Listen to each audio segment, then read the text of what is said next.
शुरुआती दौर में बहुजन समाज पार्टी काफी बढ़त लिए हुए थी, लेकिन अखिलेश यादव जी ने जब यहाँ पर सभा की, रोड शो किया, सभा कर रहा हूँ, रोड शो किया, प्रेस कॉन्फ्रेंस की, तो मुस्लिम बहुल इलाकों में गए। कायदे से किसान में भी जा सकते थे, अमरोहा भी जा सकते थे। नेक टू नेक फाइट है और कुछ भी संभव है।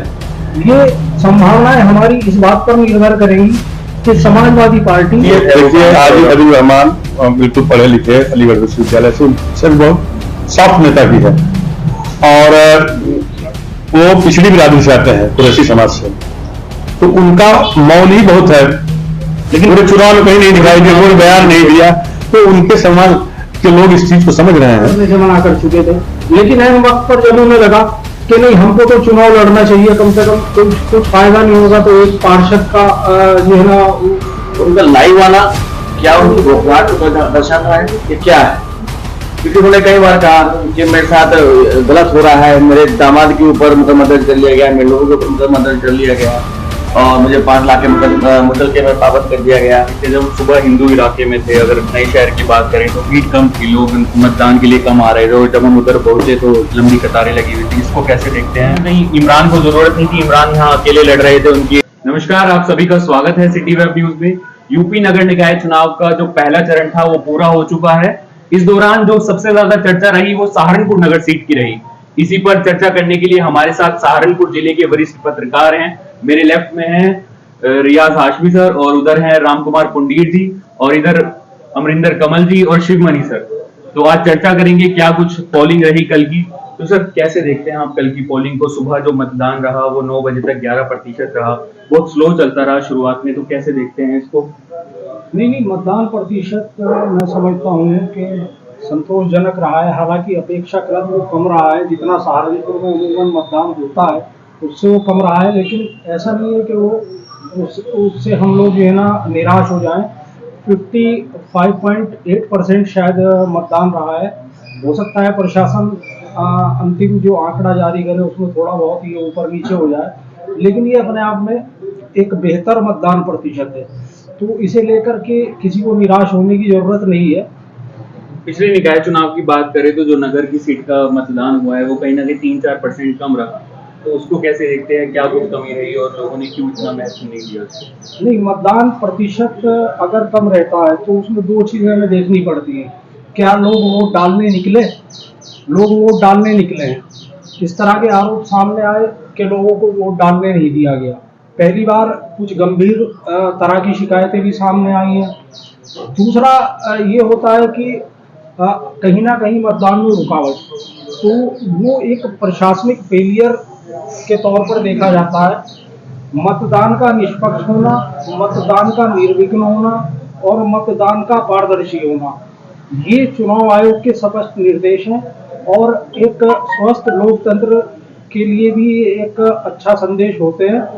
तो निर्विघ्न, निष्पक्ष और स्वतंत्र मतदान, ये तीनों ही हमारे लोकतंत्र को मजबूत भी करते हैं। हालांकि एक दिन पहले मतदान से अगर हम देखें तो जो सत्तारूढ़ दल है भारतीय जनता पार्टी, उसके भी नेताओं ने एक संयुक्त प्रेस कॉन्फ्रेंस की थी और प्रशासन पर कुछ आरोप लगाए थे, फर्जी वोटिंग को लेकर, आधार कार्ड को लेकर। फिर मतदान के दिन जो प्रमुख विपक्षी दल के लीडर हैं इमरान मसूद, उन्होंने प्रशासन के ऊपर कई तरह के गंभीर आरोप लगाए, जिनमें सबसे बड़ा आरोप एक ये था कि एक खास वर्ग के मतदाताओं को वोट डालने नहीं दिया जा रहा है। पुलिसकर्मी जो है ना अनावश्यक रूप से मतदान केंद्रों के बाहर दरवाजों पर खड़े हैं और वो वोटर पर्ची चेक कर रहे हैं, आधार कार्ड चेक कर रहे हैं, पहचान पत्र चेक कर रहे हैं। तो ऐसा पहली बार देखने में आया कि जो चुनाव प्रक्रिया से जुड़े हुए चुनाव आयोग का जो स्टाफ है उससे इतर जाकर के लोग जो है ना वो मतदान प्रक्रिया में बाधा बन रहे हैं। तो ऐसा नहीं होना चाहिए। प्रशासन को इस पर गंभीरता से काम करना चाहिए था। मेरे ख्याल में अगर ये इस तरह की शिकायतें समय रहते दूर हो जाती तो निश्चित रूप से जो सहारनपुर का इतिहास रहा है 70% प्लस मतदान का, उसको पार कर लिया है। सर, आप कैसे देखते हैं जिस तरह से चुनाव के एक दिन पहले सत्ता पक्ष जो है वो एक प्रेस कॉन्फ्रेंस बुलाता है और आरोप लगाता है फर्जी वोटिंग का, अगले दिन कुछ फर्जी वोटर सुबह पकड़े भी जाते हैं और उसके बाद से जो पूरा चुनाव है वो बदल जाता है, सख्ती कर दी जाती है। देखिए, सख्ती अगर ना हो तो मनमानी नहीं हो सकती है। और रही बात फर्जी वोटर आईडी जिन लोगों से पकड़ी गई, जाहिर सी बात है कि कोई उसमें पुलिस या चुनाव कर्मी जो है अपनी तरफ से तो बना नहीं दिए फर्जी आधार कार्ड, और वो इक्का दुक्का कुछ जगहों पर था। हाँ, कुछ जगहों पर जरूर यह है कि वहाँ वोटिंग में दिक्कत हुई, कुछ जगहों पर ईवीएम मशीन खराब हुई, लेकिन महानगर में खासतौर से अगर मेयर पद के चुनाव को देखें, वोटिंग प्रतिशत तो लगभग देखिए पिछली बार इससे 2-3% ज्यादा था और ऑल ओवर 71% मतदान हुआ है। इसमें नगर पालिकाएं भी हैं, नगर पंचायतें भी हैं। मेयर सीट के लिए 55.8% जैसा कि रिया जी ने बताया, इतनी वोटिंग हुई है और लगभग इतना ही वोट होता है। विधानसभा चुनाव में भी देख लीजिए तो कुछ जगहों को छोड़ करके 60-65 के आसपास थोड़ा सा कम जरूर है। लेकिन अब अगर सहारनपुर के संदर्भ में मेयर सीट की बात करें तो शुरुआती दौर में बहुजन समाज पार्टी काफी बढ़त लिए हुए थी, लेकिन अखिलेश यादव जी ने जब यहाँ पर सभा की, रोड शो किया, सभा कर रहा हूँ, रोड शो किया, प्रेस कॉन्फ्रेंस की, वो मुस्लिम बहुल इलाकों में गए। कायदे से तो शामिल भी जा सकते थे, अमरोहा भी जा सकते थे, किसी और जगह पर, लेकिन सिर्फ यहाँ पर है। और सब का ये पूरा सपा भी ये चाह रही थी एन प्रकार जो है वो इमरान मसूद, यानी कि उनकी जो समझन है खदीजा मसूद है मेयर पद की उम्मीदवार, तो वो चुनाव है। खदीजा मसूद तो चलो उम्मीदवार थी, लड़ाई इमरान वर्सेस भाजपा थी। लेकिन अखिलेश यादव के आने के बाद समाजवादी पार्टी की जो साइकिल थी रफ्ता रफ्ता वो रफ्तार पकड़ चुकी। और कल वोटिंग के दरमियान मैंने कई जगहों पर देखा तो समाजवादी पार्टी को भी वोट पड़ा है। जो 32 गांव नगर निगम के सहारनपुर में नगर निगम में जोड़े गए हैं, तो वहां भी समाजवादी पार्टी को ठीक ठाक वोट मिला है। तो ये मैंने पहले भी अपने अखबार में मैंने लिखा था कि मुस्लिम मतों में बिखराव होना तय है। भारतीय जनता पार्टी ने 13 पार्षद प्रत्याशियों को टिकट दिया जो मुस्लिम है। अगर वो 200, 400 भी वोट हासिल करते हैं तो वो भाजपा के पक्ष में जाएगा। और डॉक्टर अजय सिंह को हर वर्ग का वोट मिला है। मैं मानता हूं कि पहली दफा ऐसा हुआ है कि भारतीय जनता पार्टी ने मुस्लिम वर्ग में एक अपना नया वोटर तैयार किया है। तो बसपा की यही जो है सपा और बसपा की आपसी लड़ाई का फायदा सीधी सी बात है कि भारतीय जनता पार्टी को मिला है। और जो संकेत है वो साफ है कि मेयर पद पर डॉक्टर अजय सिंह विजयी हो सकते हैं, उनकी टोपी में पंख लग सकता है। बाकी तो चुनाव परिणाम जब आएगा। शुरुआत से चुनाव को कवर कर रहे हैं जी। भाजपा से योगी आदित्यनाथ जी यहाँ पर आए और उन्होंने सभा की मेयर पद के पक्ष के उसमें, और उसके बाद अखिलेश आए। तो कहीं ना कहीं इमरान को जरूरत नहीं थी, इमरान यहाँ अकेले लड़ रहे थे, उनके पक्ष में मायावती यहाँ आए और सभा करे, कोई बड़ा नेता है। मायावती जी कहीं नहीं गई। बसपा की अपनी मतलब मायावती की अपनी खुद पॉलिसी है और जिस तरह से वो तो कहीं किसी अभी तक आप बताइए पूरे प्रदेश में किसी भी प्रत्याशी के लिए चुनाव प्रचार में वो नहीं गई। इमरान को ये गुमान था कि भाई वो अपने को मुस्लिमों का एक छत्र नेता समझते रहे हैं, लेकिन आप देखिए कि पिछले 4 चुनाव के इमरान खुद हार चुके हैं, 2 लोकसभा चुनाव और 2 विधानसभा चुनाव। नकुड़ से डॉक्टर धर्म सिंह सैनी से 2 बार हारे, राघव लखन पाल से हारे पिछला विधानसभा चुनाव और लोकसभा चुनाव, और ये 2019 का लोकसभा चुनाव हुआ उसमें 3रे नंबर पर चले गए। तो जब लगातार कोई नेता हारता है तो उसके कार्यकर्ता भी मायूस होते हैं, उसके समर्थक मायूस होते हैं। अब इमरान का दुर्भाग्य है कि वो एकदम बॉर्डर पर पहुंच करके बहुत कम मतों से हारते रहे हैं। जब राघव लखन पाल से हारे थे 2014 में तो 4 लाख से ज्यादा वोट ले गए थे।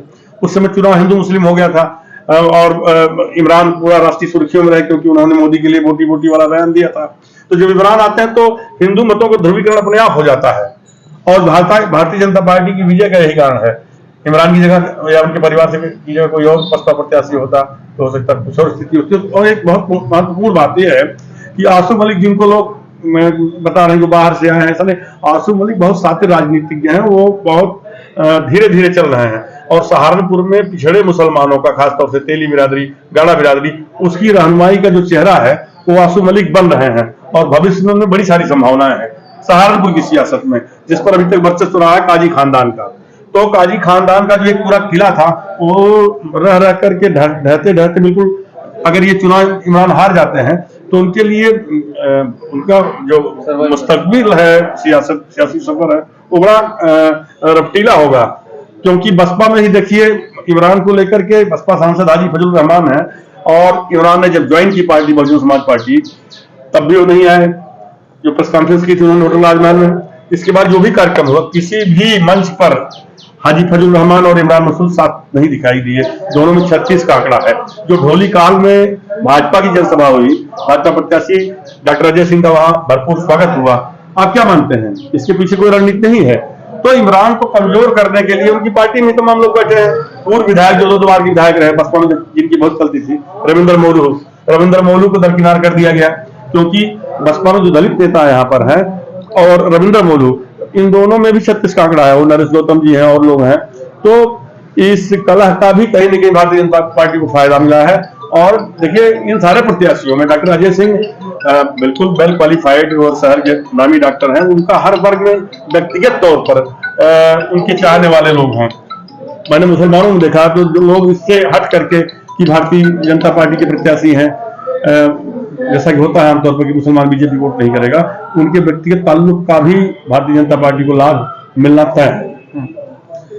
तो वक्त हो चला एक छोटे से ब्रेक का। टी ब्रेक के बाद फिर आपसे मिलते हैं। पता लगना चाहिए ना कि पत्रकार कितना कितना सूक्ष्म जलपान करते हैं। बाकी सब ठीक, बस चल रहा है। बाकी सब ठीक, बस चल रहा है। बाकी सब ठीक है ना, बस चल रहा है भाई। What about you? हाँ चल रहा है। बाकी सब ठीक, बस चल रहा है। बाकी सब ठीक, बस चल रहा है। बाकी तो टी ब्रेक के बाद हम एक बार फिर से हाजिर हैं। और दीपक, आप तो पूरे दिन आप फील्ड में रहे और कल पोलिंग देखते रहे, तो किस तरह देखते? जब हम सुबह हिंदू इलाके में थे, अगर नए शहर की बात करें तो भीड़ कम थी, लोग मतदान के लिए कम आ रहे थे, और जब हम उधर पहुंचे तो लंबी कतारें लगी हुई थी। इसको कैसे देखते हैं और पोलिंग के हिसाब से क्या? बहुत अच्छी बात आपने कही। मैं ये इसी विषय में बात करना चाह रहा था। और कहीं ना कहीं एक कंफ्यूजन है कि जो मुस्लिम एरिया है, जो सहारनपुर को हम हमेशा 2 हिस्सों में बांटते हैं, घंटाघर से उधर, घंटाघर से इधर, नया शहर और पुराना शहर।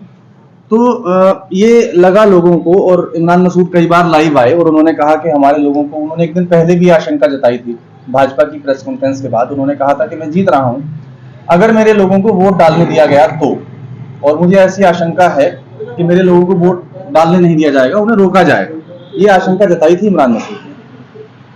हम जो हिंदू बाहुल्य क्षेत्र हैं वहां के मतदान केंद्र हमने देखे, और जो मुस्लिम एरिया है वहां के मतदान केंद्र भी हमने देखे। नए शहर की बात करूं तो यहाँ पर भीड़ नहीं थी, ना गेट पर थी, ना अंदर मतदेय स्थलों पर थी। मुस्लिम एरिया में बहुत भीड़ थी, और लोगों को जो उनके आई कार्ड हैं, पहचान पत्र हैं, वो आधार कार्ड हैं, या उनके जो चुनाव आयोग के जो पहचान पत्र उनको मिले हैं, उनको मोबाइल फोन से, स्मार्टफोन से स्कैन करने के बाद उनको एंट्री मिल रही थी। तो और ऐसा कहा जा रहा था कि एक बार स्कैन करने में 2 से 3 मिनट का समय लग रहा है, तो ऐसा नहीं था। मात्र 7 से 8 सेकंड एक कार्ड को स्कैन करने में लग रही थी। और हम फिर बाद में गए, जब 6 बजे के बाद हम गए, 6:15 बजे, 6:30, 6 से और 7 बजे के बीच हमने पूरा पीरियड में हमने घूमा, लोगों से बात की। उस समय लोगों ने खुल के बात की, क्योंकि ईवीएम बंद हो चुकी थी, मतदान बंद हो चुका था। बहुत सारे लोगों ने ये शिकायत की कि हमें रोका गया, बहुत परेशान किया गया और हमें वोट नहीं डालने दिया गया। लेकिन हमने पूछा कि आपका वोट डला, तो भीड़ में तमाम लोगों ने कहा हमारा भी डला। तो इस कंफ्यूजन को दूर करने की बात है। सख्ती रही, ऐसी शिकायतें थी लोगों की, लेकिन इसका मतलब ये नहीं है कि वोट नहीं डला या उधर वोट कम डला, इधर वोट ज्यादा डला हो। इधर भी हिंदू एरिया में भी बहुत वोट कटे, बीएलओ की गड़बड़ रही है, प्रशासनिक व्यवस्था की कहाँ परेशानी रही। बहुत सारे लोगों के वोट गायब थे, मुस्लिम एरियो में भी और हिंदू एरियो में भी, उनको लिस्ट में नहीं मिले नाम। और एक जो तकनीकी समस्या हमने देखी, लोगों ने अपने आधार कार्ड बहुत ही सस्ते प्रिंटर से प्रिंट कराए, बहुत घटिया कागज, और उसके ऊपर घटिया जो पॉलिथीन है उसकी लेमिनेशन डॉटेड वाली। इस कारण भी उनके जो आधार कार्ड थे वो स्कैन नहीं हो पा रहे थे। तो इनका आगे भी ध्यान रखें, जब भी आप अपना आधार कार्ड या कोई चीज बनवा रहे हैं तो उसको प्रॉपर वो प्रिंट उसका अच्छा होना चाहिए। जहां तक बात है हार जीत की, तो ईवीएम खुलेंगे तभी पता चल पाएगा। लेकिन अभी तक जो हालात बन रहे हैं उसमें बिल्कुल नेक टू नेक फाइट है, और मुझे नहीं लगता कि बहुत ज्यादा अंतर से भाजपा या बसपा यहाँ जीतने वाली है। जो उस दिन भी इस तरह के, जिस दिन ईवीएम खुलेगी उस दिन भी आप देखना, जब चक्र चलेंगे एक के बाद एक, तो बहुत सारे उतार चढ़ाव रहेंगे, लेकिन जो फाइट है बिल्कुल नेक टू नेक है। ऐसा बिल्कुल भी नहीं है कि भाजपा जीत रही है, और ऐसा बिल्कुल भी नहीं है कि हाथी जीत रहा है। और ऐसा बिल्कुल भी नहीं है कि सब समाजवादी पार्टी को वोट ना मिले। हमने लोगों से बात की, बहुत सारे लोग हैं जिन्होंने समाजवादी पार्टी को वोट किया। जो दूसरे दल हैं, कांग्रेस या जो निर्दलीय हैं, वो पुराना आपने देखा ही होगा, यहाँ उनको भी वोट मिलते रहे हैं। और मेरा तो यही कहना है कि जो फाइट है वो बहुत टक्कर की फाइट है। जब ईवीएम खुलेंगी तब हम फिर से एक बार बैठेंगे, तब बात करेंगे।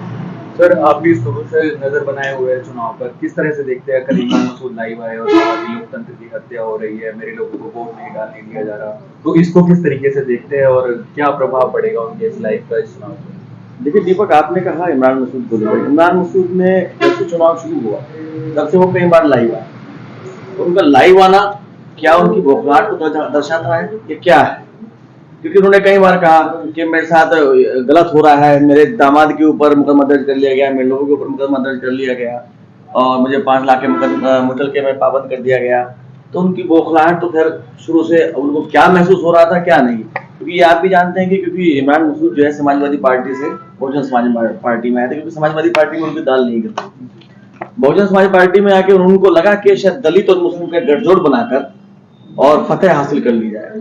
मैं आपको बता दूं कि पिछली बार जो मेयर का चुनाव हुआ था उसमें भी बहुजन समाज पार्टी की हार हुई थी। उसमें भी क्योंकि संजीव वालिया मेयर बने थे और वो भी बहुत मतों का अंतर बहुत कम रहा था, मेरे ख्याल में शायद 1500 से 1800 के करीब रहा था। और अब की अगर मैं बात करूं सुबह के समय, हालांकि ऐसा नहीं है कि मतदान स्थलों पर सुबह उत्साह लोगों में देखा गया। सुबह के समय लोगों ने मतदान किया क्योंकि 11% के करीब मतदान हुआ था। और उसके बाद जो है, क्योंकि हम हर क्षेत्र में गए, देहात क्षेत्र में भी गए और यहाँ भी गए और पुराना शहर नए शहर में भी गए, इसमें कोई दो राय नहीं। अगर मैं अपना एनालिसिस करूं तो शहर के अंदर बसपा और भाजपा की कड़ी टक्कर है। देहात क्षेत्रों में ऐसा नहीं है कि साइकिल नहीं चली है, साइकिल भी बराबर चली है, लेकिन इतना आप नहीं कह सकते कि भाई साइकिल जो है इन दोनों से ज्यादा चली है, कम प्रतिशत रहेगा। क्योंकि कारण है क्योंकि एक बार आगे कहीं ना कहीं दिमाग में आ जाता है मतदाताओं के, भाई क्योंकि हिंदू मुस्लिम चुनाव हो गया और ये बढ़ जाता है दो दलों में, और इसको लेकर कहीं ना कहीं भाजपा को भी फायदा मिल जाता है। और अगर मैं कल की बात करूं, कल देखिए जो शक्ति हालांकि चुनाव एकदम से कम नहीं रही है। टीएन सेशन के बाद से चुनाव की शक्ति हमेशा रहती है और हर बार ये इस तरह के देखने को मिलता है कि हर जगह जहाँ चेकिंग होती है। और कल जो है कई फर्जी वोटर भी पकड़े गए हैं। और मैं अपने बताऊं, मैं जब मैं कवरेज कर रहा था तो कई लोग मुझे ऐसे भी मिले, बोले जी हमने तो अपना वोट डाल दिया है और हम तो अपने भाई का फर्जी भी डाला है। तो इसे क्या कहेंगे आप? तो ऐसा नहीं है, हर बार होता है और फर्जी वोटर भी पकड़े गए हैं। और उससे पहले एक दिन पहले, ये आपको पता है, उससे पहले पुलिस प्रशासन ने 2 लोगों को पकड़ा था जो कि फर्जी आधार कार्ड बना रहे थे। और उसके बाद भारतीय जनता पार्टी की प्रेस कॉन्फ्रेंस हुई, उनके पास एक लंबी, देखिए वो फेक नहीं है, उनके पास लंबी लिस्ट है उनके पास। उन्होंने कहा कि देखिए इन लोगों ने फर्जी आधार कार्ड बनवाए हैं, फर्जी वोट डालने की पूरी आशंका है। तो ऐसा नहीं है। और अगर मैं मतदान की बात करूं, देखिए इस वक्त जो है, जो अगर हम टक्कर की बात करें, बहुजन समाज पार्टी और भारतीय जनता पार्टी की कड़ी टक्कर है और मुझे लगता है कि कहीं ना कहीं भारतीय जनता पार्टी से बाजी मारती है। अभी तक हमने सिर्फ पोलिंग पर चर्चा की, जो राजनीतिक लोग हैं जिन्होंने उस तरह अपना प्रचार किया उस पर चर्चा करेंगे। सर, कैसे देखते हैं आप इमरान मसूद इस दौरान भावुक हुए? वो अपनी चाची को ले आए, उनकी एक 30 सेकंड की जो अपील थी लास्ट में वो भी भावुक हो गई। तो इस सिनेरियो को पूरा कैसे देखते हैं, जो भावुक होने की अपील रही, क्या उसको लोग देखकर लोग इमरान के साथ और जुड़े? देखिए, इमरान मसूद जो है ना, पूरे चुनाव के दौरान अपने मतदाताओं को फेसबुक लाइव के जरिए एक स्पष्ट संदेश देते रहे। मैं मानता हूं कि इमरान मसूद का ये एक स्ट्रेटेजिकली स्टैंड था। उनको पता है कि उन्हें अपने मतदाताओं तक अपना संदेश कैसे पहुंचाना। जहां तक बात उनकी चाची और शादान मसूद की माताजी का सवाल है, उन्होंने एक बड़ी मार्मिक सी अपील जारी की चुनाव के अंतिम 2-3 दिन में। तो मैं इसे सीधे एक विक्टिम कार्ड के तौर पर देखता हूँ। पॉलिटिकली नजरिए से अगर हम देखें तो इमरान मसूद अकेले ऐसे लड़ाके थे जो पूरी तरीके से युद्ध स्तर पर नगर निगम क्षेत्र में अपना चुनाव प्रचार अभियान छेड़े हुए थे। उसमें समाजवादी पार्टी कहीं हमको नजर नहीं आ रही थी। ऐन वक्त पर चुनाव प्रचार के अंतिम दिन सपा अध्यक्ष अखिलेश यादव का रोड शो सहारनपुर शहर में हुआ। उस रोड शो से एक बात तो बड़ी साफ हो गई, कई लोगों ने हमसे भी सवाल किए, उनमें खासतौर से मुस्लिम युवा थे जो हमसे सवाल पूछ रहे थे कि अखिलेश यादव केवल और केवल मुस्लिम इलाके में ही रोड शो क्यों करने आता है, शहर का बाकी हिस्सा उनको रोड शो के लिए क्यों नजर नहीं आया। उनके सवाल वाजिब थे और मुझे लगता है यह कि अखिलेश जी को इस चुनाव में नहीं कूदना चाहिए था, और जब वो कूदे हैं तो उससे कहीं ना कहीं इमरान मसूद के प्रति सहानुभूति एक और पैदा हुई। जो सहानुभूति पहले से चल रही थी उसमें थोड़ा इजाफा हुआ, थोड़ी वृद्धि हुई।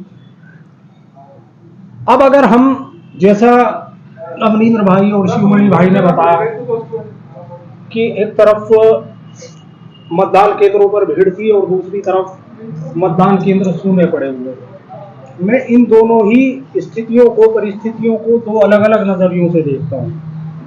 पहले हम बात करें कि जिन इलाकों में मतदान केंद्र सूने पड़े हुए थे, मुझे लगता है दो कारण इसके पीछे हो सकते हैं। पहला कारण ये कि या तो मतदान इतना स्मूथली चल रहा था कि लोग वोट डालते थे और सीधे घर चले जाते थे, भीड़ नहीं लगी, या लोगों में वोट डालने के प्रति उत्साह नहीं था। अब आते हैं उस तरफ जिस तरफ लंबी लंबी कतारें लगी हुई थी, 1-1 किलोमीटर, 1.5 किलोमीटर लंबी लाइनें थी मतदान केंद्रों के बाहर तक। तो इसके पीछे भी मुझे दो ही कारण नजर आते हैं। एक कारण तो वो है जो आरोप लोगों ने लगाया कि अनावश्यक तौर पर मतदान केंद्रों में प्रवेश करने देने से रोका गया, वोट डालने में बाधाएं पैदा की गई। और दूसरा बड़ा कारण हो सकता है कि लोगों के अंदर वोट डालने के प्रति बहुत ज्यादा उत्साह था। आप देखिए, आप 55.8% मतदान हुआ है, तो इसको हम ये नहीं मान सकते कि बहुत ज्यादा ये मतदान प्रतिशत में गिरावट है। ये संतोषजनक परसेंटेज है। तो ऐसा नहीं है कि दोनों तरफ, चाहे जिस तरफ जो है ना मतदान केंद्र सूने हो या दूसरी तरफ मतदान केंद्रों पर भीड़ हो, मींस की बराबर वोट पड़े हैं। ऐसे में लड़ाई बराबरी पर आ खड़ी हुई है, बहुत ज्यादा अंतर नहीं है। शिवमणि की बात से मैं सहमत हूँ कि नेक टू नेक फाइट है और कुछ भी संभव है। ये संभावनाएं हमारी इस बात पर निर्भर करेंगी कि समाजवादी पार्टी, जैसा अमरिंदर भाई ने बोला, वो कितना % वोट काट ले जाती है। सपा जितना वोट काटेगी वो उतना नुकसान बहुजन समाज पार्टी कैंडिडेट का होगा। सपा जितना वोट कम काटेगी उतना फायदा बहुजन समाज पार्टी कैंडिडेट का होगा। अब आते हैं भारतीय जनता पार्टी की स्थिति पर। भारतीय जनता पार्टी के प्रत्याशी डॉक्टर अजय सिंह की जो स्थिति मैं देख रहा हूँ, वो पिछले चुनाव की तुलना में उतनी एक तरफा नजर नहीं आती है। अगर मैं मानता हूं कि ये प्रतिशत मतदान का हमारा थोड़ा और बढ़ गया होता तो तस्वीर कुछ हद तक साफ हो जाती। मेरा मानना यह है कि 1,60,000 के आसपास जो प्रत्याशी वोट ले जाएगा, 1,60,000 की लिमिट को जो क्रॉस कर जाएगा, वो नगर निगम का विनर साबित होगा। जो इससे पहले रुक जाएगा, मुझे लगता है वो रेस में पिछड़ जाएगा। अगर हम भाजपा की बात करें तो कहीं ना कहीं जो सिटिंग पार्षद थे पार्टी के अंदर, उनको हटा दिया गया और नए पार्षदों को लाया गया, उनको टिकट दिया गया। तो इसकी तरफ से भी कुछ भागे हुए लोग, तो उसका इफेक्ट क्या इस पर पड़ेगा और कहीं ना कहीं भाजपा को उसका नुकसान देखने को मिलेगा चुनाव में? नहीं, बगावत देखिए हर चुनाव में थोड़ी बहुत होती है, और एंटी इनकम्बेंसी फैक्टर को खत्म करने के लिए भारतीय जनता पार्टी क्या सारे दल जो है ना, वो कई बार जो है ना नए चेहरे लाते हैं, नए प्रत्याशी लाते हैं, नए लोगों को मौका देते हैं। तो इस बार भी चुनाव में कमोबेश सारे दलों ने ऐसा किया। लेकिन यह है कि भारतीय जनता पार्टी के जिन पार्षद प्रत्याशियों के टिकट कटने की आप बात कर रहे हैं, तो मेरी जानकारी के मुताबिक पहले ही वो लोग चुनाव लड़ने से मना कर चुके थे। लेकिन ऐन वक्त पर जब उन्हें लगा कि नहीं, हमको तो चुनाव लड़ना चाहिए, कम से कम कुछ फायदा नहीं होगा, तो एक पार्षद का जो है ना वो लेटर है तो हमारे हाथ में रहेगी, कुछ नहीं मिलेगा तो एक सम्मानजनक जो है ना हमारे नाम के साथ पद तो जुड़ा रहेगा। तो वो इसलिए दोबारा से वो टिकट के दावेदारों की रेस में है, लेकिन तब तक देर हो चुकी थी। तो इसका बहुत ज्यादा फर्क भारतीय जनता पार्टी जैसी दल के ऊपर नहीं पड़ता है। तो उनका अपना एक संगठन, अपना एक जो है ना नेटवर्क, अपना एक ढांचा काम करता है, तो उसमें कहीं बगावती तेवरों के लिए कोई गुंजाइश होती नहीं है, बहुत ज्यादा उसका असर पड़ता नहीं है। लेकिन मैं एक बात जरूर कहना चाहूंगा कि इस बार के चुनाव में हमने देखा है, महसूस किया है और नजर भी आ रहा था साफ तौर पर कि भारतीय जनता पार्टी के जो बड़े नेता थे वो मेयर पद के प्रत्याशी डॉक्टर अजय सिंह के साथ चुनाव प्रचार तो कर रहे थे, उनके चेहरे भी हमें नजर आ रहे थे, लेकिन मतदान के दिन जो उत्साह भारतीय जनता पार्टी के मतदाताओं को बाहर निकालने में उनके वर्कर्स दिखाते थे, उसका साफ तौर पर अभाव नजर आ रहा था। बिल्कुल ठीक कहा आपने। सर, आप बसपा और समाजवादी पार्टी की बात करें, आप इनको काफी करीब से देखते रहे। जी। जिस तरह अखिलेश का रोड शो है, सर ने कहा अखिलेश के रोड शो से कहीं ना कहीं बसपा को और मजबूती मिली, इमरान मसूद को, लोगों में एकजुटता आई। मुस्लिम नहीं, समाज ऐसा मेरा बिल्कुल मानना नहीं है और कहीं एकजुटता इस तरह दिखाई नहीं दी। अखिलेश यादव के आने के बाद सपा को और मजबूती मिली है। मेरा अपना मानना, सबका अपना अपना अलग नजरिया हो सकता है। बिल्कुल। रियाज भाई वरिष्ठ हैं, इनका अपना अलग नजरिया है। देखिए, अभी जैसे पोलिंग की बात हुई कि यहाँ पर हिंदू इलाकों में भीड़ कम दिखाई पड़ी, मुस्लिम इलाकों में, और या फिर लोगों को डालने से रोका गया। प्रशासन ने ज्यादती नहीं की, जहां तक मैं मानता हूं।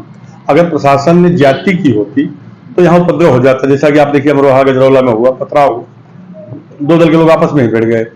अब है क्या कि हिंदू इलाकों में जो मतदान केंद्र है, आप देखिए वो सब काफी स्पेसियस है। बीजेपी जैन कॉलेज के देख लीजिए आप, हकीकत नगर के देख लीजिए, तो वहाँ अच्छा हिंदू मतदाता क्या उसमें तसल्ली से तो चलिए घर का कोई सदस्य जाए और इसके बाद हम जाएंगे। मुस्लिम इलाकों में जो मतदान केंद्र बनाए गए हैं वो गलियों में, उसमें थोड़ा सा स्पेस की आप देखिए, तो अचानक वो भीड़ दिखाई पड़ती है कि सब लोग एक साथ निकल पड़े। और चेकिंग करना ये दायित्व था प्रशासन का। शासन चुनाव आयोग ने भी सख्त निर्देश दिए थे कि फर्जी वोटिंग नहीं होनी चाहिए, तो उसको लेकर के जरूर वहां प्रशासन ने सख्ती दी।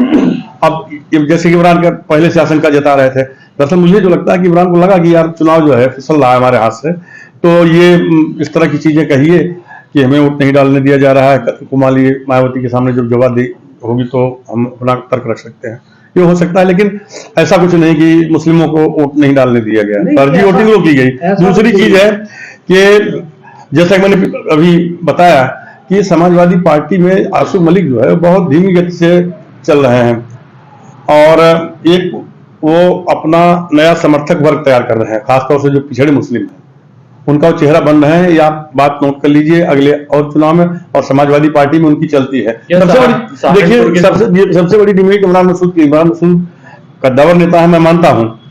उन्होंने जगदीश राणा को हराया था, कैबिनेट मंत्री थे जब 2007 के चुनाव में, लेकिन उसके बाद से इमरान मसूद कोई चुनाव नहीं जीत पाए। जब आप बार बार दल बदलते हैं ना, तो उससे भी डिमेरिट होती है। मुसलमान समझ रहा कि यार बसपा में, कल किसी और पार्टी में चले जाएंगे।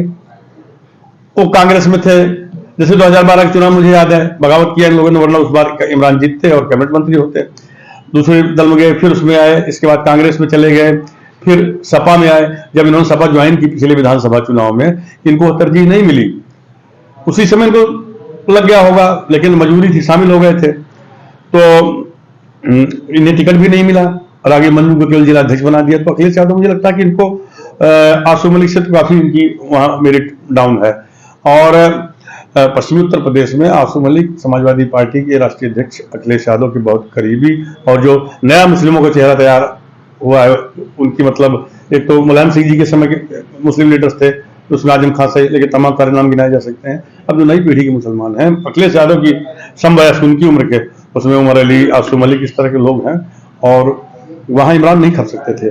तो कहीं ना कहीं आशू मलिक को सहारनपुर सांसद का भी सपोर्ट मिला, जिस तरह अखिलेश के रोड शो में सांसद का परिवार ये मैं तो नहीं कह सकता हूँ कि सपोर्ट मिला, क्योंकि ऐसा इनडायरेक्टली कहीं ना कहीं वो खुलकर देखिए आज ही फजलुर रहमान बिल्कुल पढ़े लिखे, अलीगढ़ विश्वविद्यालय से, उनसे भी बहुत सॉफ्ट नेता की है, और वो पिछड़ी बिरादरी से आते हैं, कुरैशी समाज से, तो उनका मौन ही बहुत है, लेकिन पूरे चुनाव में कहीं नहीं दिखाई दिया, कोई बयान नहीं दिया।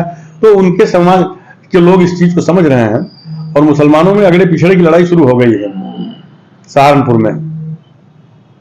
सर, उपद्रव की बात हुई, आप चुनाव देख रहे थे कल, भाजपा के सारे नेता फील्ड पर थे, समाजवादी पार्टी की नूर हसन खुद थाने पहुंचे, जो लोगों को गिरफ्तार किया गया था उनको छुड़वाने, जो हिरासत में लिए गए थे। इमरान कहीं नजर नहीं आए, और इमरान ने कहा कि अगर मैं बाहर निकलता तो जो लोग थे वो आक्रोशित हो जाते। तो इसको आप कैसे देखते हैं? और ये आपने कहा कि अब हम बात कर रहे हैं कि जो चुनाव प्रचार का तरीका कैसा रहा, सिनेरियो लाइव आने का, इसको कैसे देखते हैं? बयान जो इमरान मसूद ने दिए, मैं कह रहा हूं कि ये बहुत अच्छा माध्यम है, और ये शुरुआत यहाँ चंद्रशेखर ने शुरू की थी लाइव आने की, और इमरान मसूद ने उसको समझ लिया, समय से पकड़ लिया उसको, और आज उनके फॉलोवर इतने हैं कि जब वो लाइव आते हैं तो मैंने खुद देखा कि उनकी एक एक वीडियो कई के 50-50 के तक उनकी वीडियो जाती हैं। तो बहुत अच्छा माध्यम है, जो लोग राजनीति में अभी हैं, आ रहे हैं, पहले से हैं, जिनको आगे 2024 में चुनाव लड़ना है, आगे के भी चुनाव लड़ने हैं, तो उनको अपना अलग से प्लेटफॉर्म तैयार अभी से करना चाहिए। ये बहुत अच्छा माध्यम है। इमरान मसूद कहीं नहीं निकले, लेकिन अपने लोगों तक वो अपनी बात अपने घर में बैठ के पहुंचाते रहे। अगर ये माध्यम ना होता तो कैसे पहुंचाते। तो दूसरे नेता हैं, उनको भी ट्विटर पे, फेसबुक पे और जितने भी सोशल मीडिया के माध्यम है अपने फॉलोअर्स उनको बनाने चाहिए। बहुत अच्छा माध्यम है। और इमरान मसूद का हमने उनसे प्रश्न किया कि आप कहीं निकल ही नहीं रहे हो। उन्होंने आरोप लगाया कि हमारे लोगों को रोका जा रहा है। तो हमने पूछा, आपके लोगों को रोका जा रहा है तो आप यहाँ बैठे घर क्या कर रहे हो? आपको जाना चाहिए। आपके नेता, बसपा के नेता, उनको जाना चाहिए। तो उनका सीधा सीधा ये जवाब था कि अगर हम इसलिए नहीं निकल रहे, हम निकलेंगे तो लोगों में बहुत गुस्सा है और हमें देख के लोग आक्रोशित हो जाएंगे, झगड़ा हो जाएगा। ये उनका मानना था। हो सकता है इसके पीछे कोई और वजह हो ना निकलने की, बहुत सारी बातें हो सकती हैं। उनका चेहरा भी थोड़ा उतरा हुआ था। सारी चीजें इस तरह से हैं। और भाजपाइयों का अपना ट्रेंड है, वो अपना तरीका है जैसे उन्होंने प्रचार किया। एक चीज देखने को मिली इस बार, जो एक पर्ची का भी इश्यू आया। कुछ लोगों ने शिकायत की कि छोटी पर्ची बड़ी पर्ची। कुछ लोग मुस्लिम इलाकों में जब वोट करने के लिए लगे हुए थे तो उनके हाथ में जो पर्ची थी वो हाथ बनाई गई पर्ची थी और उसको उन्होंने कहा कि देखिए हमारी पर्ची को एक्सेप्ट नहीं किया जा रहा और कहा जा रहा है कि चुनाव आयोग की पर्ची लेके आइए, इससे वोट नहीं डालेगा। इस तरह की शिकायतें भी मिली। इसका समाधान इधर जो भाजपा वाले बूथ थे वहां पर उनके पास छोटा प्रिंटर था। तकनीक का इस्तेमाल उन्होंने किया। ऑनलाइन जो लोग वोटर आ रहे थे उनकी ऑनलाइन डिटेल निकालने के बाद वो उससे प्रिंट करके चुनाव आयोग की पर्ची उनको दे रहे थे। तो ये तकनीक का समय है और इसको अपनाना चाहिए। अच्छी बात है। जो सिनेरियो बदल रहे हैं और प्रचार के तरीके जो बदल रहे हैं वो बदलने चाहिए। मैं तो यही कहूंगा कि सभी को इसको ज्वाइन करना चाहिए। पूरे चुनाव पर चर्चा हुई और आखिर में आप सब लोगों से यही जानना चाहूंगा कि अगर मुख्य मुकाबला देखें तो किस किस में रहेगा। सर, आपसे शुरुआत करूंगा मैं, किस तरह देखते हैं? दीपक, जैसे मैंने अभी कुछ देर पहले भी कहा था और जो निकल के बात आ रही है कि सीधा सीधा चुनाव जो है बहुजन समाज पार्टी और भारतीय जनता पार्टी के बीच में है और यही मेरा एनालिसिस। तो जो असली फैसला है वो तो 13 को ही होगा, लेकिन अभी जो मुख्य 12 घंटे से ऊपर का समय हो गया है वोटिंग के बाद, और किस तरीके से सामने चीजें आ रही हैं? मेरी बिल्कुल सही बात बोली है कुंडी के सामने। मुख्य मुकाबला तो भारतीय जनता पार्टी और बहुजन समाज पार्टी के प्रत्याशियों के बीच है। तय होगा कि किस प्रत्याशी को कहां से कितना नुकसान पहुंचा है। दोनों के साथ हालांकि मैं शॉर्ट अगर चेक करूं दोनों प्रत्याशियों का तो उसमें प्रिविलेज जो है ना वो भारतीय जनता पार्टी के प्रत्याशी डॉक्टर अजय सिंह के साथ रहता है। लेकिन एक जो आशंका हमारे सामने है वोट परसेंटेज को लेकर, वोट परसेंटेज अपेक्षाकृत जितना हम लोग मान रहे थे उतना नहीं हुआ है। तो उसमें मुकाबले को नेक टू नेक खड़ा किया है, लेकिन फिर भी कहीं ना कहीं मुकाबले में ज्यादा बड़ा भारतीय जनता पार्टी के प्रत्याशी बनाए। या आप भी सर दोनों सर से सहमत हैं? लेकिन मेरा मानना है कि मुकाबला त्रिकोणीय हुआ है और समाजवादी पार्टी अच्छा हो। वैसे आप नहीं कह सकते कि एकदम से आप खारिज कर दो कि सपा मुकाबले में है ही नहीं। और सपा को बहुत अच्छी वोटिंग हुई है और संघर्ष त्रिकोणात्मक है और परिणाम मुझे भारतीय जनता पार्टी के पक्ष में जाता हुआ लगता है, मेयर पद के लिए।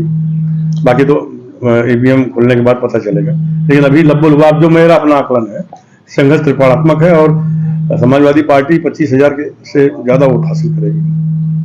मुझे ऐसा लगता है कि देखो कोई भी जीते तीनों पार्टियों में से, लेकिन एक सोचने की बात है 6 लाख समथिंग वोटर हैं और जो मेयर बनेंगे वो केवल 1.5 लाख लोगों के मेयर होंगे, यानी 1.5 लाख लोगों की सहमति से मेयर बनेगा। 50% समथिंग वोट हुआ है तो 6 में से 3 लाख लोगों ने वोट किया और जो जीतेगा उसको लगभग 1.5 लाख वोट मिलेंगे। तो जो मेयर होगा सहारनपुर का, वो खदीजा हो, डॉक्टर अजय सिंह हो या आपने कहा कि त्रिकोणीय मुकाबला है, नूर हसन मलिक हो, कोई भी हो, लेकिन कांग्रेस वाले की क्या गलती है? कांग्रेस की गलती है। देखिए कांग्रेस का रिजल्ट आप देखिए नीरज भाई, कांग्रेस पिछले विधानसभा चुनाव में उसका कोई भी प्रत्याशी जमानत नहीं बचा पाया था। हाँ। पूरे प्रदेश में केवल 2 सीटें हैं, बसपा की उससे भी ज्यादा दुर्गति है। तो इसको वोटर समझ रहा है। नहीं, खुद प्रदीप मुस्लिम इस बात को समझ रहा है कि अगर मुस्लिमों की लड़ाई कोई लड़ रहा था तो मुलायम सिंह यादव थे। हाँ, रियाज भाई के तो पुराने मित्र हैं प्रदीप जी, खुद उनका ये कहना है कि ये तो सारे हमारे लेकिन श्रोमणी मेरा बीच में ये भी कहना है। हाँ, देखिए 13 तारीख ईवीएम खुलने के बाद इसके सिर पे ताज सजेगा वो तो सजेगा ही, लेकिन मेरा क्योंकि सिटी लाइव के माध्यम से ये भी कहना है कि देखिए रिजल्ट आने के बाद आप सब लोग प्यार से रहिएगा, क्योंकि आप सबको सहारनपुर में रहना है, इस देश में रहना है। उसके बाद अपने अंदर किसी तरह की कोई मतभेद या किसी मनभाव मन मुटाव मत रखिए। जी जी, प्रदीप वर्मा जी की बात हो रही थी तो उन्होंने खुद ही कहा है कि ये तो मेरा एक स्टार्टअप है, मैं इस चुनाव को इसलिए ले रहा हूँ कि लोग, मैं समझ जाऊं, लोग मुझे जान लें, और अगले चुनाव की मेरी तैयारी है। तो इस चुनाव को तो मैंने इसलिए लिया, इसलिए हमने उनका जिक्र अभी जीत में नहीं किया था। अब देखिए, और एक बहुत बड़ा मतलब निर्णायक होता है, शबनम कुरैशी भी लड़ी है, हाँ, वो भी मेरा ख्याल है कि 1000-2000 वोट से ज्यादा इनको पिछली मिलेगा। बार आम आदमी पार्टी के प्रत्याशी ज्यादा वोट शबनम कुरैशी ने लिया था। तो शबनम कुरैशी किसको फायदा पहुंचा रही है? अगर वो 3000 वोट भी पाती है तो उससे भाजपा को प्लस होगा ना। इस पूरे चुनाव का दुर्भाग्य ये रहा कि जो यहाँ के मुद्दे हैं उन पर लोग बात नहीं कर पाए। सर उसको कैसे देखते हैं? अगर इमरान मसूद की बात करें तो उन्होंने कहा कि मुस्लिम नेता खत्म हो रहे हैं, मैं मुस्लिम हूँ, मुझे लीडर बनाओ। और अगर डॉक्टर अजय की बात करें तो वो मोदी और योगी के चेहरे पर लड़ते रहे। और किस तरह देखते हैं आप? दीपक, सबसे महत्वपूर्ण सवाल आपने, मुझे लगता है कि इस परिचर्चा के सबसे अंत में किया है। और मैं इस बात से सहमत हूँ कि सहारनपुर के लोगों का यह सबसे बड़ा दुर्भाग्य है। अभी मैं सिटी वेब का एक परिचर्चा में देख रहा था, 2 या 3 दिन पुरानी वो परिचर्चा आप लोग दिखा रहे थे मुझे, जिसमें नहीं, कल ही की तो बात है, चुनाव के दौरान जो वोट डाल करके लोग निकल रहे थे, तो आप मतदाताओं से पूछ रहे थे कि आपका मुद्दा क्या था। मुझे लगता है कि आज भी लोगों में समझ की बहुत कमी है, और जो एक सोचने समझने की क्षमता है उसका राजनीतिक तौर पर विकास होना बहुत जरूरी है। और इस दिशा में किसी भी राजनीतिक दल ने आज तक कोई पहल नहीं की है, कोई काम नहीं किया है। देखिए, लोग आज भी स्थानीय निकाय चुनाव को देश की राजनीति से जोड़ते हैं, स्थानीय निकाय चुनाव को राष्ट्रीय पार्टियों के मुद्दों से जोड़ते हैं। स्थानीय निकाय के काम क्या होते हैं आज भी लोग ये नहीं समझते हैं। नाली है, खड़ंजा है, बिजली है, पेयजल की आपूर्ति है, बेसिक शिक्षा है, बेसिक हेल्थ सेंटर है, ये ऐसे इश्यूज हैं जो आज भी स्थानीय निकायों से जुड़े होते हैं। लेकिन आम आदमी को इसकी जानकारी नहीं है। आज भी आम आदमी सोचता है कि हमें अपनी लीडरशिप को मजबूत करना है, हमें अपने दल को मजबूत करना है। इनके ऊपर जब तक आम आदमी, आम मतदाता डिस्कशन नहीं करेगा, उसमें जागरूकता पैदा नहीं होगी, तो मुझे लगता है ये कि चुनाव के परिणाम बहुत ज्यादा प्रभावित करने वाले नहीं होंगे। बिल्कुल। दूसरी चीज क्या है कि आज भी राजनीतिक दलों को छोड़िए, वो तो हमेशा एक बात याद रखते हैं कि डिवाइड एंड रूल। तो कोई भी राजनीतिक दल हो, वो बांटो और राज करो की राजनीति पर अमल करता है। लेकिन इस बार एक अच्छा पक्ष भी रहा इस चुनाव का, और वो अच्छा नहीं है मेरी नजर में, वो सबसे अच्छा पक्ष है कि ये चुनाव जो है ना वो बहुत सौहार्दपूर्ण वातावरण में संपन्न हुआ। और पहला चुनाव पिछले, मुझे लगता है कि 20 सालों में ऐसा रहा जिसमें ध्रुवीकरण देखने को नहीं मिला। आप कह नहीं सकते हैं कि लोगों ने लाइन खींच करके वोट किया। आप देखिए, आप कल कवरेज के दौरान अगर मुस्लिम इलाकों में गए तो वहां भारतीय जनता पार्टी के झंडे आपको लगे मिले। भारतीय जनता पार्टी को वोट देने वाले लोग खुलकर बताते नजर आए, हमने भाजपा को वोट दिया। बिल्कुल सही है। हम अगर भाजपा के इलाकों में गए तो वहां ऐसे लोग मिले जिन्होंने कहा कि उन्होंने जो है ना इस बार जो है ना बहुजन समाज पार्टी को वोट किया। क्यों किया? इसलिए किया कि पूरे शहर के अंदर गड्ढे खोदे हुए थे, शहर का अनप्लान्ड वे में विकास हो रहा है। अभी सड़क बन के जाती है, फिर दूसरा कुछ खोदने आ जाता है, वो बना के जाता है, तीसरा खोदने आता है। तो जाहिर सी बात है कि उसमें कहीं ना कहीं प्लानिंग की कभी साफ झलकती है। पिछले हम अगर देखें तो 7 सालों के अंदर जो है ना स्मार्ट सिटी प्रोजेक्ट, उसके ऊपर 10% भी काम पूरा नहीं हो पाया है। कागजों में हो गया होगा, हो जाता है कागजों में। सहारनपुर में जो है ना रोड साइड में फुटपाथ भी शायद डेवलप हो गई थी, मैंने सुना था पिछले दिनों कागजों में। तो बहुत सारे काम है। अभी हम लोग जो है ना अमृत योजना के ऊपर ही पूरा काम नहीं कर पाए, नालों को आपस में नहीं जोड़ पाए, नालों की निकासी का प्रबंध नहीं कर पाए हैं। जो सलज निकलता है, जो वेस्टेज वाटर है, उसके ट्रीटमेंट का ही हम पूरा प्रबंध नहीं कर पाए हैं। तो ये तमाम इश्यूज हैं जिनके ऊपर चुनाव लड़े जाने चाहिए, जिनके ऊपर बहस होनी चाहिए। लेकिन हम 5 साल हिंदू और मुसलमान में उलझे रहते हैं, हम भाजपा और गैर भाजपा में उलझे रहते हैं, इसलिए ये मुद्दे सारे के सारे कहीं ना कहीं गौण हो जाते हैं। स्मार्ट सिटी और जो स्थानीय मुद्दे हैं उनकी बात की सर ने। अखिलेश भी एक तीर से 2 निशाने यहाँ पर साध गए। उन्होंने एक तो मुस्लिम बहुल्य इलाका चुना कि हम वहां से रोड शो निकालेंगे, दूसरा जो वहां की सड़कें हैं वो पूरी तरीके से खुदी हुई है। बारिश का मौसम था, जिस तरह गारा और कीचड़ रहा जो पत्रकार उसको कवर कर रहे थे प्रेस वार्ता में, पूरी प्रेस वार्ता में अखिलेश का जो जिक्र रहा वो स्मार्ट सिटी और टूटी सड़कों को लेकर रहा कि उन्होंने दोनों मुद्दे निकाल लिए, मुस्लिम बहुल्य इलाके में से रोड शो निकालकर उनको भी साथ दिया वोट के लिए, और स्मार्ट सिटी की चर्चा भी कर दी शहरवासियों में कि स्मार्ट नहीं कर पाई भाजपा। आज की जो चर्चा हुई वो चुनाव पर थी, और 13 मई को जानेंगे सहारनपुर में किसकी सरकार बनेगी। आप सब लोग हमारे साथ जुड़े, आप सभी का धन्यवाद।